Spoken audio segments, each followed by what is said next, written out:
When you're first developing a product, you often don't spend that much time on the product itself, but all the tooling around it. In this case, I'm working on the dowels for those moccasin vise kits. And I showed you in the last episode about how I make them using the fence on this router table and a bearing guided bit holding the dowels like that. It's not the safest method, and it certainly makes it slow when it's a little bit dicey. So I made this pretty simple jig that holds the dowel in very securely. And then that rides up against the bearing and cuts a perfect dowel. This jig doesn't really need much in the way of precision because it's based off the bearing on this router bit. It doesn't really need a fence, though the fence makes it safer and adds dust collection. It makes it safer by hiding half the cutter. The thing I really like about this is both my push blocks, fit on the back, and my hands are well and truly out of the way.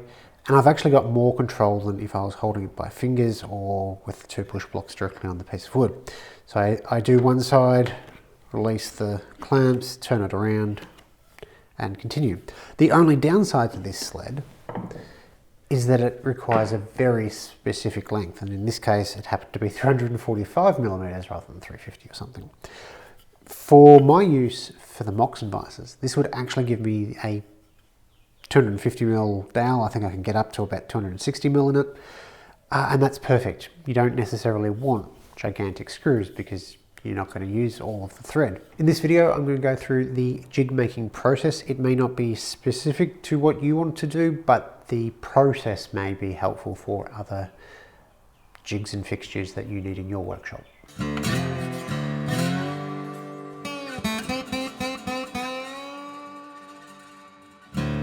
So this is our existing jig. We'll get the dowel out of the way. And this is the platform I'm going to use for the new one. This is cut to about the length I want, but I don't want this much width. I might add in some cleats so that the push blocks have even more grip. They're always pushing in one direction. So this will need to get ripped down. I'm going to have a fixed jaw, that'll be represented by this, and a sliding jaw, which will be represented by this. I'm going to use some T-track for the sliding mechanism. It's actually not for the sliding mechanism, but the clamping down mechanism. So that will slide in and out. I don't need the full range because, say it goes as far as that, well, I don't need any shorter than that, and it's only if I want to do longer stuff. Now if we look at this jig, we can see that there's that cutout there, but there are two, for lack of a better word, feet that the clamping pressure is applied onto. To mimic that, I'm still going to use 6mm MDF. I'm going to cut a rabbet along the length of this, and then glue some MDF to create that little ledge or foot. Then the fixed jaw will go on top of that. I'm trying to make 1.5 inch or 38mm dowels. This is 18mm plywood, or just shy of 3/4 of an inch plywood. 2 layers of 3/4 inch plywood equals the width of, or the height in this case, of the dowel. So by laminating a couple of layers up, I'll be able to get my stop block positions close enough, and then there's some adjustment in the clamps themselves.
So I'm really happy with how this has turned out. This is the dowel I've made with this jig.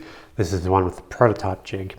Gives me the full range of sizes that I need. Obviously, if you're doing more specific type things, then perhaps you'll need a different size. Now, you could argue that if you're doing some very specific size stuff, that having a fixed jig is better. In my case, I'm doing a few different sizes and I don't super care what the blank size is. I can cut it to my needs. So just giving me that 5mm of wriggle, depending on whatever piece of timber I've got. Perhaps it's got a knot and it's just cut off. Instead of throwing the whole thing away, I can just slide it left or right a little bit. As with a lot of jigs that I make, I tend to like to finish them. There's 3 reasons behind that. First is it does make them a little bit more durable. Obviously, there's finish holding the fibers together. Secondly, it makes it slide a little bit better. For something like this, it's not a big deal, but less friction is always helpful. And thirdly, there's a lot of raw timber in a workshop. Having something that's finished stands out, so it's easier to actually spot where you've put your jig, particularly when it's piled up with crap on top of it. So the only improvements to this that I could think of would be either replacing the router. Unfortunately, this Triton router is made to a price point. The lock on the router does just very slightly tilt it, so it makes it a little bit harder to line everything up perfectly. And the router lift mechanism on it is, well, garbage, so that might be something I'll look at down the track, but I can get passable results from that. The other thing would be making a more traditional dowel sizing plate. So that's a piece of steel with the appropriate size hole and you just hammer it through. The reason that could be useful is for once you've got this dowel size, just very slightly shaving off that last 1/10 of a millimeter or so to get it to the exact size that's suitable for the threading jig. So in that case, I need to have a 38.1mm dowel, and that's what this round over bit will give me. But perhaps if I reduce that to 38mm exactly, it'll be a looser fit and that'll be a smoother sliding thread when it's all said and done. Whether or not I go to that length or whether I just chuck it up on the lathe and sand down that last 1/10 of a millimeter, I'm not certain at this stage, but that's certainly a possibility in terms of making it easier to mass produce these. I've rambled for long enough, so thank you for watching.